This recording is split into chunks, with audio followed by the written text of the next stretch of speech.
After I refused to give my son my inheritance, he invited me to a family meeting. When I arrived, well, let me start from the beginning. It all started in my garden. There's a certain kind of quiet that settles over Savannah in the early morning just as the sun starts to burn off the last of the coastal fog. That's my favorite time of day. You'll find me in my garden with my hands in the dirt, tending to my azaleas. At 72, I've learned that a garden teaches you things. It teaches you about patience, about nurturing, and about knowing when to pull the weeds before they take over. My husband, Robert, always said this garden was my masterpiece. Since he passed away 5 years ago, it's become my sanctuary. The house can feel a little too quiet sometimes, the echoes of a long and happy marriage lingering in the empty spaces. But out here, with the birds chirping and the earthy smell of the soil, I don't feel lonely. I feel peaceful. It's an ordered life, the one I've built for myself. I have my book club on Tuesdays, my volunteer work at the library on Thursdays, and my garden every single day. It's enough. My only son, Walter, doesn't quite understand it. He lives in Atlanta, in a world that moves much faster than mine. He's a good man, or at least he was a good boy. But ever since he married Brenda, I've noticed a change. It wasn't one big thing, just 100 little ones. It was the way he'd call, and his first question wouldn't be, "How are you, Mom?" but "How's the house holding up?" It was the way Brenda's eyes always seemed to be calculating the value of the room she was standing in, her compliments about my antique furniture, sounding more like appraisals. Walter has always believed that a significant, unconditional inheritance is his birthright. Robert and I worked hard our whole lives. I was a librarian, and he was a history professor. We weren't wealthy by any means, but we were careful. We saved, we invested, and we paid off this house brick by brick. The money that's left is a testament to a lifetime of quiet diligence, and I intend to see that it's treated with respect. That's why I finally made the decision to call my lawyer last month. It wasn't an easy choice. In fact, it was one of the hardest things I've ever had to do. I sat in Mr. Abernathy's stuffy office, the smell of old paper and leather filling the air, and I told him I wanted to amend my will. I saw a flicker of surprise in his eyes. For 30 years, my will had been simple. Everything goes to Walter. But my new plan was different. I wasn't going to cut my son out. My heart wouldn't allow that. Instead, I decided to place the entirety of my estate into a carefully managed trust. The trust would provide for him, of course. It would give him a monthly stipend, enough to live comfortably. It could be accessed for genuine emergencies, medical bills, necessary home repairs, things of that nature. But it would prevent him, and by extension Brenda, from squandering it all on a new sports car or another one of her designer kitchen renovations that cost more than my first car. I had to do it. I saw it as an act of protection, not just for the money we worked so hard for, but for Walter himself. I fear he's losing his way, chasing a lifestyle that isn't his, funded by a future he thinks he's owed.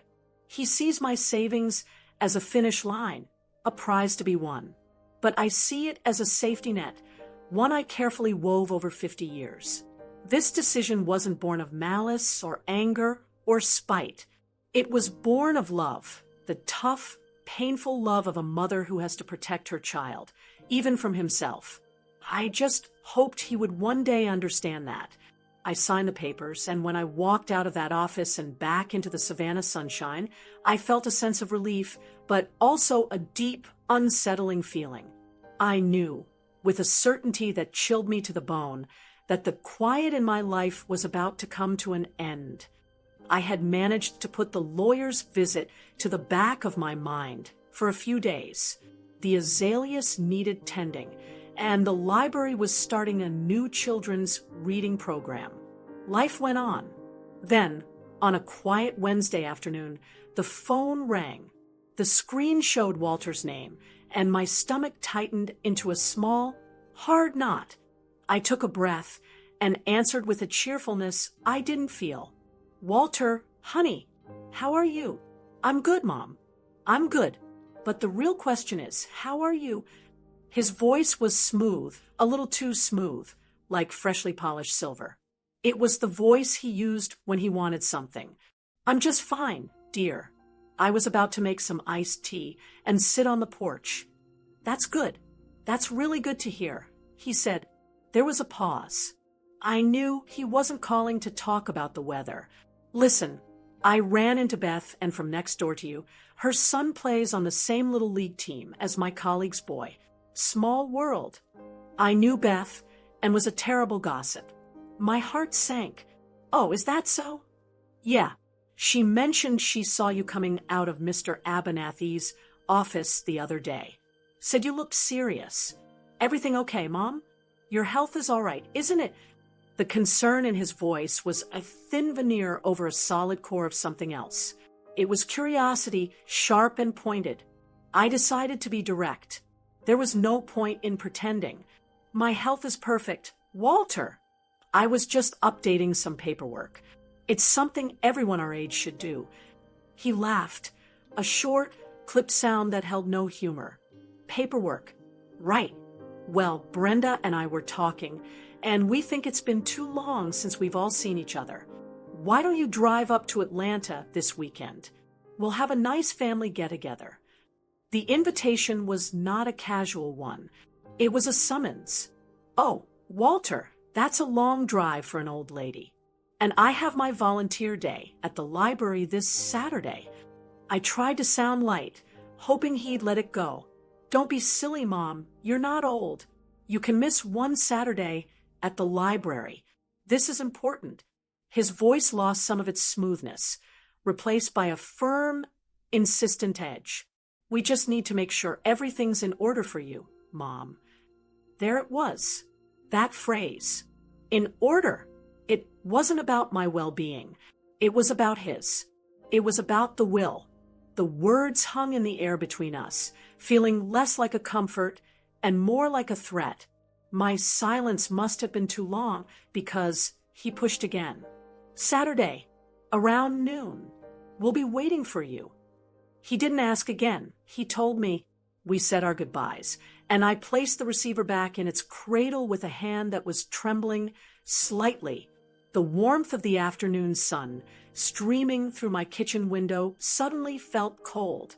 I sank into one of my wooden chairs, the one Robert used to sit in, and stared at the floral wallpaper I'd picked out 30 years ago. A wave of unease, so strong it was almost dizzying, washed over me. My mind was flooded with an image of Walter when he was 8 years old.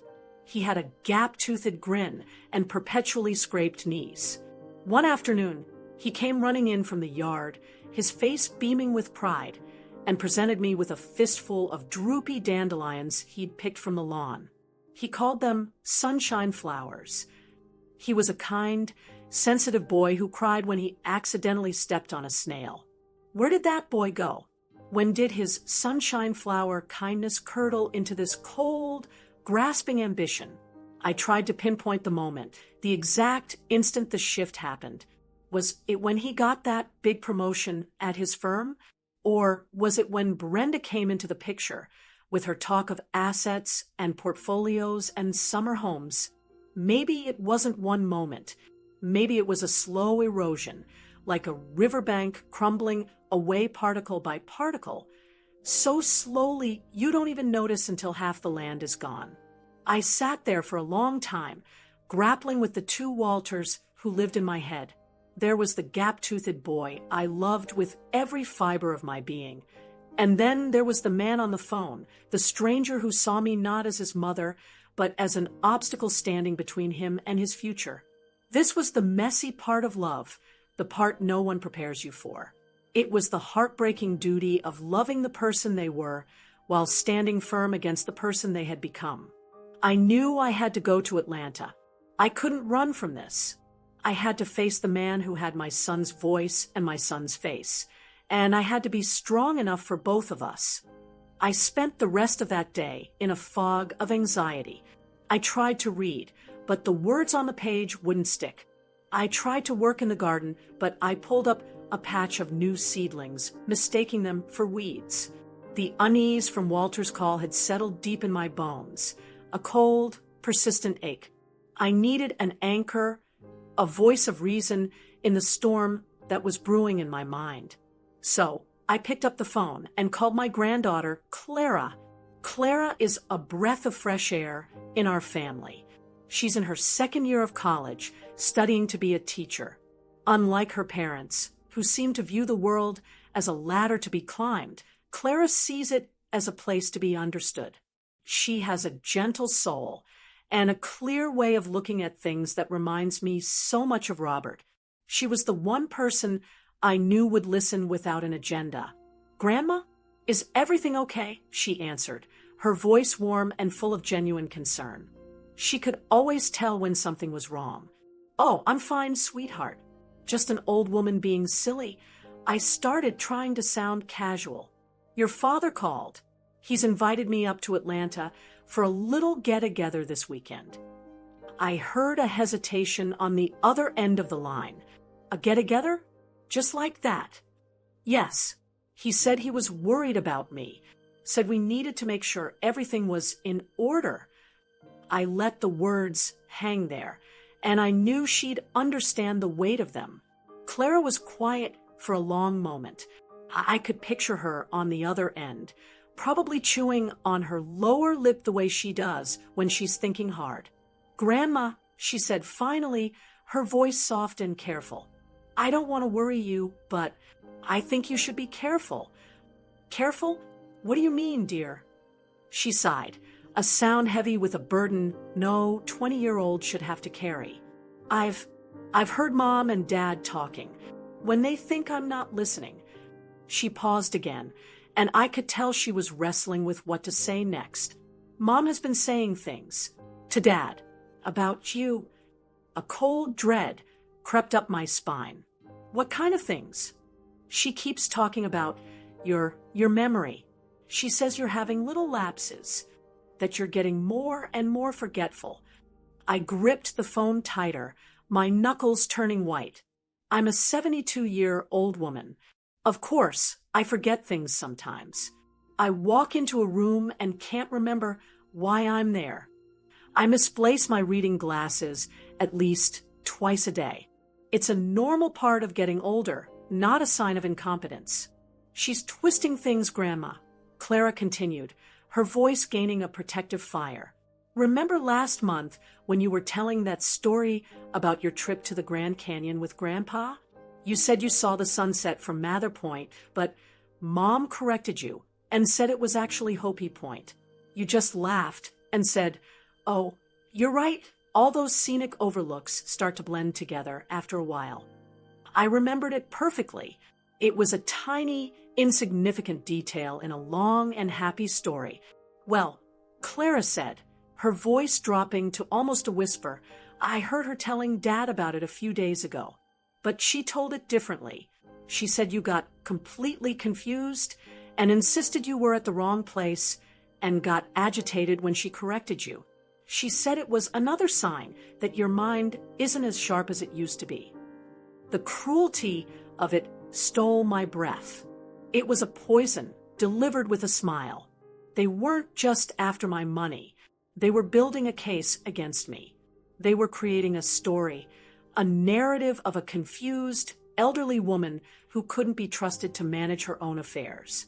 And the most terrifying part, for a split second, it worked. After I hung up with Clara, a chilling doubt snaked its way into my mind. Was it Hopi Point? Or was it Mather? I found myself trying to reconstruct the memory, searching for the solid ground of certainty. They were planting seeds of doubt in my own mind, making me question the very bedrock of my reality. It was a subtle and vicious attack, far worse than any open argument. They were trying to erase me, to turn me into a ghost in my own life before I was even gone. That's when the fear turned into something else. It turned into a cold, hard resolve. I was not a confused old woman. I was Doris Richardson. I had managed a library, raised a son, and built a life.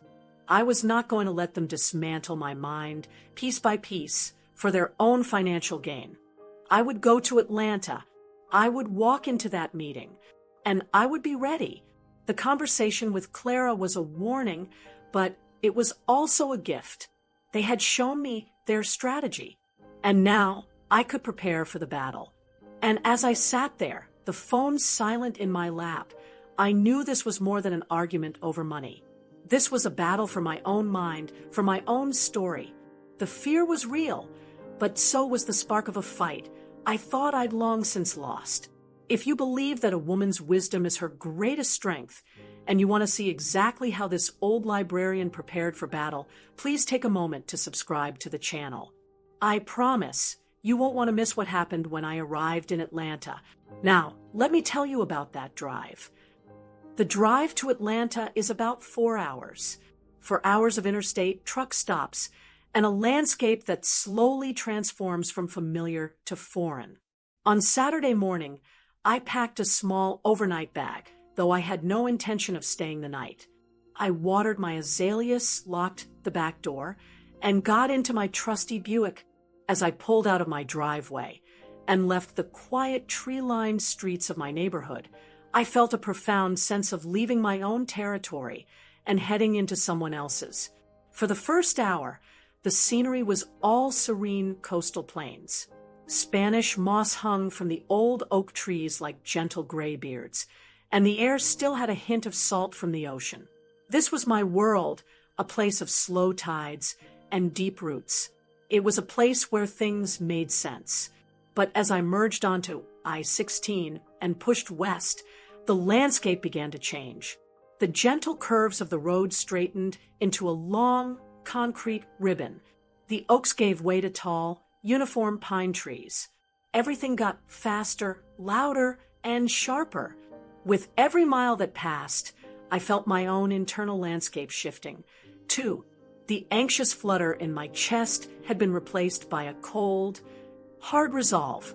I was no longer the frightened woman who had hung up the phone with her son 2 days ago. I was Doris Richardson, and I was on my way to a meeting that I knew was a trap. The fear was still there. Of course, a low hum beneath the surface, but it was no longer in charge. Clarity was. I thought about Clara's warning. They were going to try to paint me as confused. The irony was, I hadn't felt this clear-headed in years.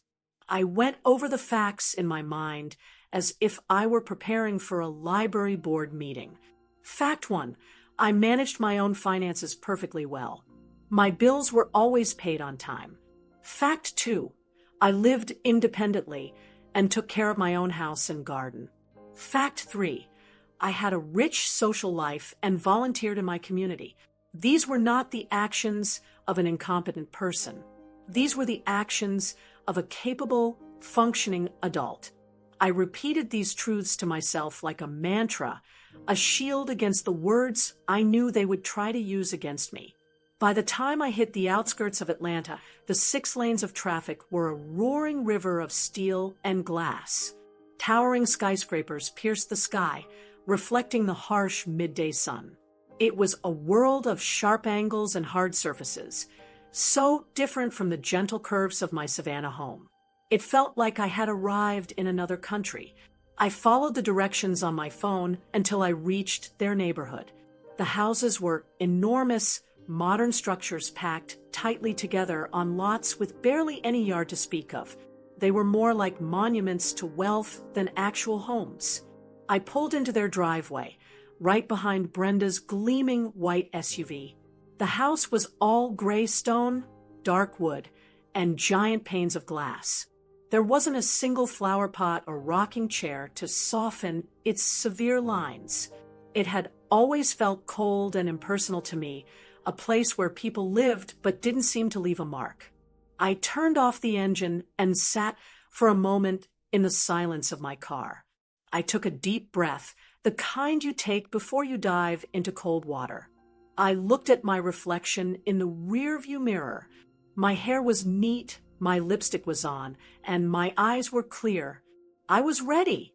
I grabbed my purse, which contained nothing but my keys, my wallet, and my wits. That would have to be enough. As I walked up the stone path to the front door, it swung open. Walter stood there, a wide, unconvincing smile plastered on his face. "Mom, you made it. We were getting worried." Brenda appeared behind him, her smile just as bright and just as fake. She was dressed in a crisp, cream-colored pantsuit that probably cost more than my monthly mortgage payment used to be. "Doris, it's so good to see you. Come in, come in." They ushered me into the cavernous foyer, their hands hovering at my back, but not quite touching me. The air inside was cool and still. As I stepped into their living room, my eyes landed on a third person. A woman was sitting in one of the stark white armchairs. She was perhaps in her late 50s, with perfectly styled gray hair, a calm, neutral expression, and a tailored navy business suit. She looked professional, intelligent, and completely out of place in what was supposed to be a casual family get-together. I stopped in my tracks. Walter walked over and stood beside the woman. His smile was gone, replaced by a look of sober importance. "Mom, I want you to meet someone. This is Dr. Alva Stone." He paused, letting the name settle in the quiet room. Dr. Stone is a family mediator and an elder care psychologist.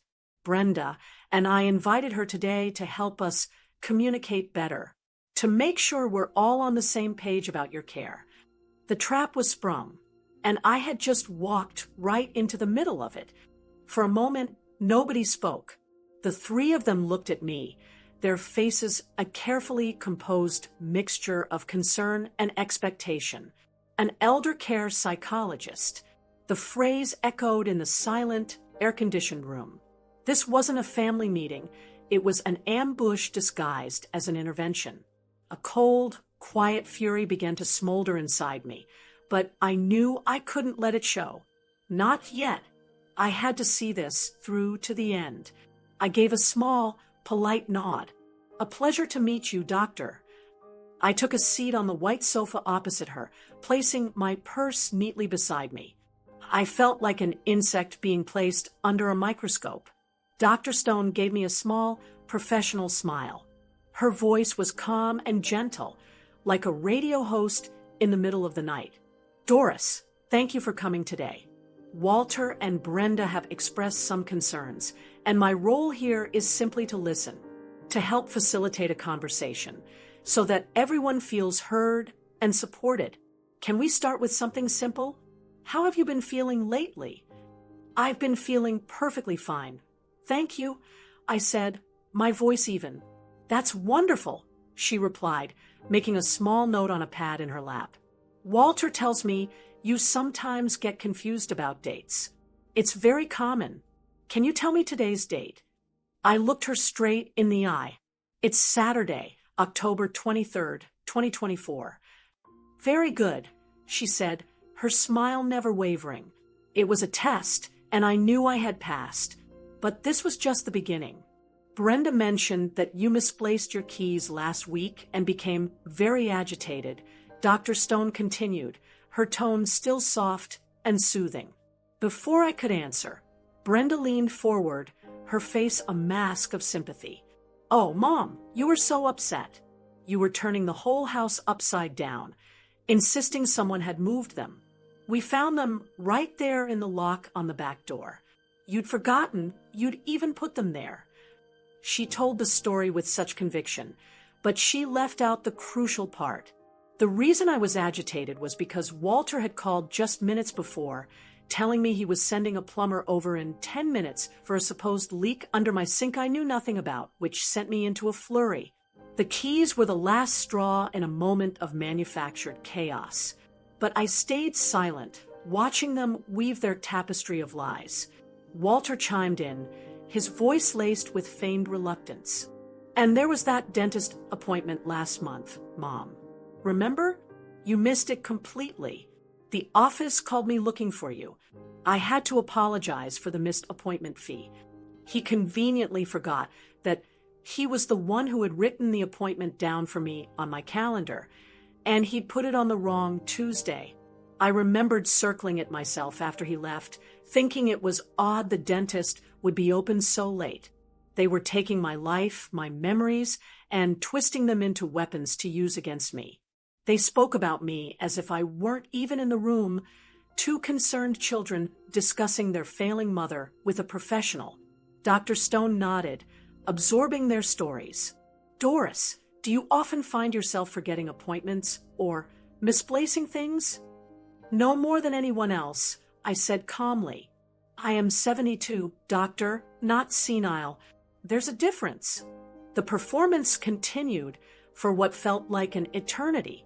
They brought up the story about the Grand Canyon, just as Clara had warned.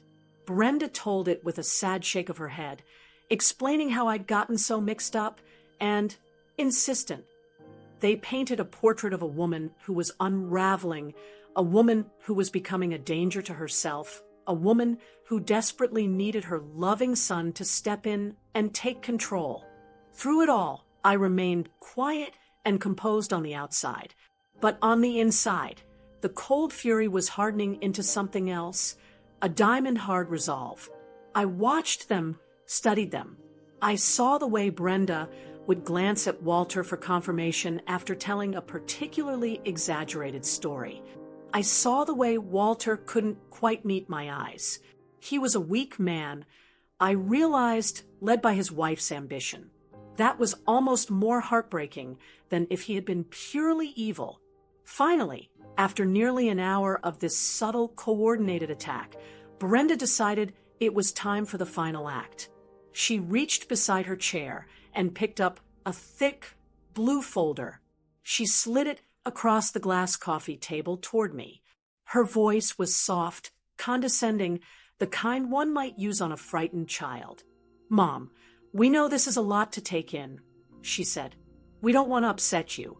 Everything we're doing here is because we love you and we want to protect you." Walter nodded eagerly. "It's just some paperwork, Mom. It's to make things easier. It gives me the ability to help you with your bills, to talk to your doctors for you. It just simplifies everything." I looked down at the folder. I didn't open it right away. I let the silence stretch, feeling the weight of their anticipation. Then, slowly, I reached out and opened the cover. My eyes scanned the top page. The legal jargon was dense, but a few words stood out, printed in bold, black ink, as clear as day, durable power of attorney. And a few lines down, in a section detailing the reasons for activation, was the phrase they had been building toward all afternoon, due to diminished capacity. The ambush was complete. The picture was whole. They didn't just want my money after I was gone. They wanted to take control of my life, my finances, my decisions, right now. They wanted to turn me into a living ghost, a ward of the state of their own making, all under the guise of love and protection. I closed the folder, the soft click of the cover echoing in the silent room. I looked up first at Walter, then at Brenda, and finally at the psychologist they had hired to legitimize their coup. I took a slow, deep breath and prepared to speak. Everything fell silent. In their eyes, I saw their victory. They thought they had me cornered, a confused old woman ready to sign her life away. The folder with those horrible words, diminished capacity, sat between us. Before I tell you what I said next, I need you to pause with me and tell me in the comments below, if you were in my shoes, what would you have done? What would your first words have been in that moment? I truly want to know. Your strength inspires me. All right, here is what happened when I finally broke that silence. I placed my hands flat on the folder, the smooth blue plastic cool against my skin. I looked up and met Dr. Stone's neutral gaze. In that moment, something inside me shifted. The last embers of fear and hurt were extinguished, replaced by a surge of pure, cold clarity. It felt like walking into the familiar, ordered silence of the library where I had worked for 40 years. My entire life had been about organizing facts, separating them from fiction, and seeing the truth in a story. This was no different. Dr. Stone, I began, my voice quiet but carrying across the room. For the last hour, I have listened to you perform what you call an assessment. But as a professional, you must know that what you've actually been doing is practicing confirmation bias. You were given a narrative by my son and his wife that I am a confused, declining woman, and you have spent this time asking leading questions designed to confirm that narrative while ignoring any evidence to the contrary. Dr. Stone's professional smile flickered for the first time. She opened her mouth to speak, but I didn't give her the chance. I turned my attention to Brenda. You mentioned I became agitated when I misplaced my keys.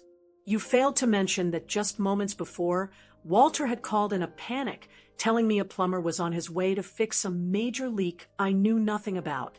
You also failed to mention that there was, in fact, no leak. It was a drill, wasn't it? A little test designed to make me flustered so you could report the results to the doctor. Brenda's face, usually a perfect mask of composure, paled slightly. She stammered, "Doris, that's not..." I didn't let her finish. I looked at my son. "Walter, you brought up the missed dentist appointment last month. You told Dr. Stone that I simply forgot. You seem to have forgotten that you were the one who wrote it on my calendar for me. You wrote it down for Tuesday, the 14th at 4 p.m. The appointment was actually on Wednesday, the 15th at 2 p.m. I have the appointment card from the dentist's office sitting in the drawer of my front hall table, if you'd like to see it." Walter's eyes darted away from mine. He stared at a fixed point on the pristine white wall, his jaw tightening. The memory of him scribbling on my calendar, so helpful, so thoughtful, now felt like a calculated act of sabotage. "And the Grand Canyon," I said, my voice softening with a genuine sadness. That was the cruelest cut of all, twisting a happy memory to make me seem foolish. It wasn't Mather Point, it was Hopi Point. I remember now. I remember because your father bought me a small silver bracelet from a woman at the Hopi gift shop. He gave it to me right as the sun was setting. I am looking at that bracelet right now, on your wife's wrist. Brenda instinctively pulled her hand back, her eyes wide with shock. She had forgotten. She had forgotten the story behind the very bracelet she wore, a gift I had given her years ago. She had been so focused on my supposed lapse that she'd exposed her own. I wasn't finished. This was not about anger anymore. It was about truth. Now, let me tell you a story. Do you remember 2 weeks ago when we were all supposed to meet for dinner to celebrate Clara's scholarship? Brenda, you were in charge of the reservation. You called me that afternoon in a panic, insisting the reservation at the Savannah Grill was for 7 p.m. and that they had no record of it. You were quite upset. I paused, letting them all remember. I calmly reminded you that the reservation was not at the Savannah Grill. It was at the River House. It was for 7:30 p.m. and it was under my name, not yours. I remember the confirmation number was 8-4-2B. I remember because B is for Brenda, and I thought that was a funny coincidence. I was the one who had to call the restaurant and straighten out your mistake. Does that sound like the action of a woman with diminished capacity? The silence in the room was absolute. Brenda was speechless, her face flushed with a mixture of embarrassment and fury. Walter looked stunned, as if he were seeing me for the first time. He finally looked at me, and in his eyes, I saw a flicker of the little boy he used to be, a boy who had just been caught doing something terribly wrong. That's when Dr. Stone cleared her throat, shuffling the papers on her lap. Her professional calm was now a clear effort. "Well," she said, her voice a little too bright, "it seems there may have been some miscommunication. It's clear, Doris, that you are a very sharp and articulate woman. Perhaps this meeting was premature." She was backpedaling, trying to distance herself from the mess, trying to salvage her professional reputation. She had walked into what she thought was a straightforward case of elder care assessment and had found herself a pawn in a clumsy, failed coup. The power dynamic in the room had not just shifted, it had completely shattered. I was no longer the one being assessed. I was the only one in the room who had the facts straight. I picked up the blue folder from the coffee table, holding it lightly in my hands. The next move was mine. I held the blue folder in my hands for a moment longer, feeling the flimsy weight of their failed plan. Then, I slowly and deliberately stood up. My knees felt strong. My voice, when I spoke, was steady. I looked directly at my son, past the frustrated man in the expensive suit, and tried to see the boy I had raised. "Walter," I said, and the sound of my own voice seemed to anchor me. "I want you to listen to me very carefully. I love you. You are my only son, and there is a part of my heart that will always belong to you.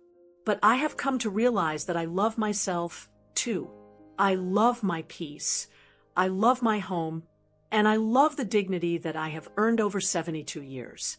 I will not surrender any of those things. Not for you, not for anyone." I placed the blue folder back on the glass coffee table with a soft thud. These papers, they're meaningless. This entire meeting was built on a lie, the lie that I am weak and confused. The truth is, I've never been more clear. And because I am so clear, I took some steps to protect myself a few weeks ago.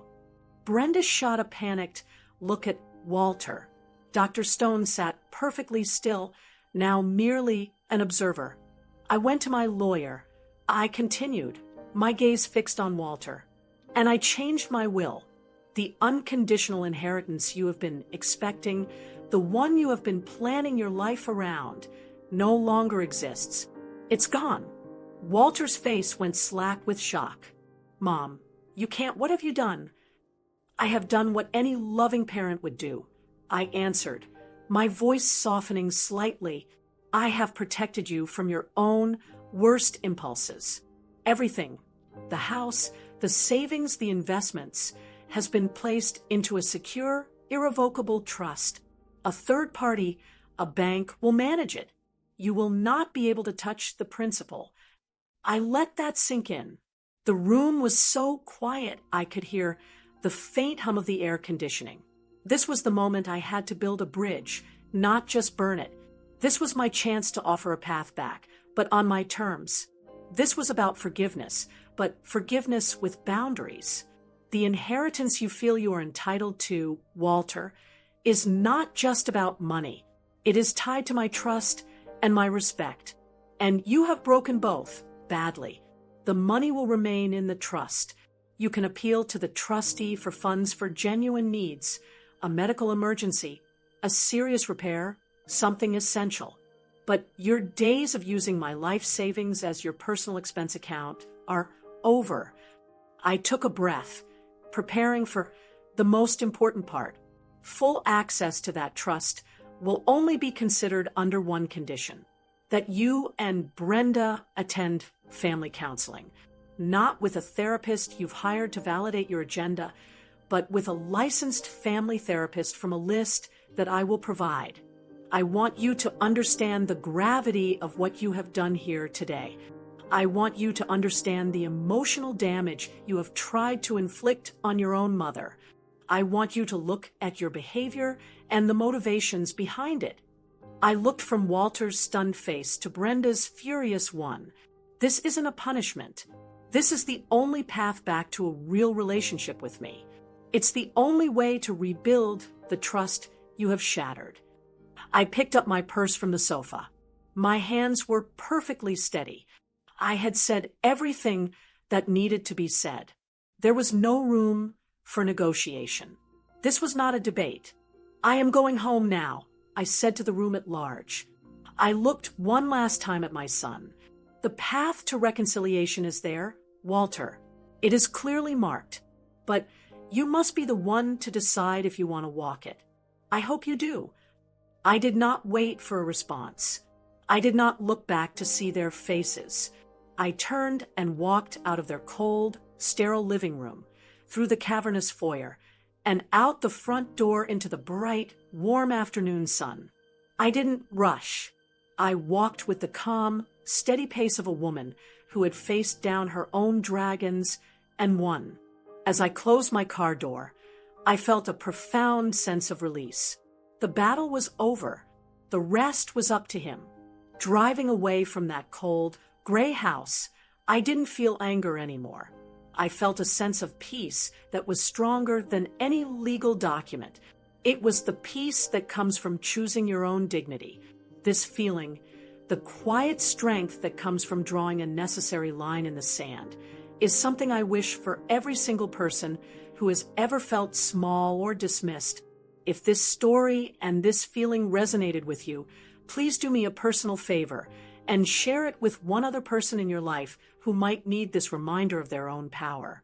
Now, let me tell you what my life has been like in the months since that day. It's been 3 months since that day in Atlanta. The azaleas have bloomed twice over, and the Savannah heat has settled in for the summer. I'm back in my garden, where this whole story started, but the quiet that surrounds me now is different. It's not just the absence of noise anymore. It's the presence of a deep, unshakable peace. It's a quiet I've cultivated myself, just like my flowers. It's strong. My relationship with my granddaughter, Clara, has deepened into something truly special. She drives down from college almost every other weekend now. We don't always talk about what happened. We don't need to.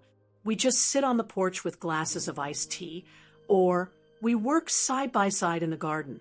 Her presence is a comfort, a beautiful, healthy bloom that grew in the midst of all those thorns. She is a reminder of the good, strong roots our family has, even if some of the branches have grown twisted. Walter has not yet called about therapy. I have not received a list of therapists from him, or a letter of apology, or anything at all. A part of my heart still aches for the son I miss, but I am not waiting by the phone. I am not putting my life on hold, waiting for him to do the right thing. I am busy living. I am tending to my garden. I am meeting my friends for book club. I am reading stories to children at the library. My healing, I've discovered, was never dependent on his apology. It was only ever dependent on me, on my willingness to stand up for myself. The door for him is open, but my house is no longer empty while I wait. It is full of my own life. I wanted to share this story with you today because I believe protecting your peace is the greatest inheritance you can give yourself. It's a treasure no one can take from you, and it makes me wonder about your stories. Have you ever had to draw a line with someone you love, not out of anger, but out of love for yourself? What does it mean to forgive someone while still refusing to accept their behavior? I would be so honored if you would share your own stories of strength in the comments below. Reading them is a gift to me and to everyone else who might be going through something similar. If this story touched your heart, I would be so grateful if you would give it a like and maybe share it with someone who needs to hear that they have the right to protect their own peace. And of course, if you'd like to hear more stories like this one, please be sure to subscribe to the channel. Thank you for listening.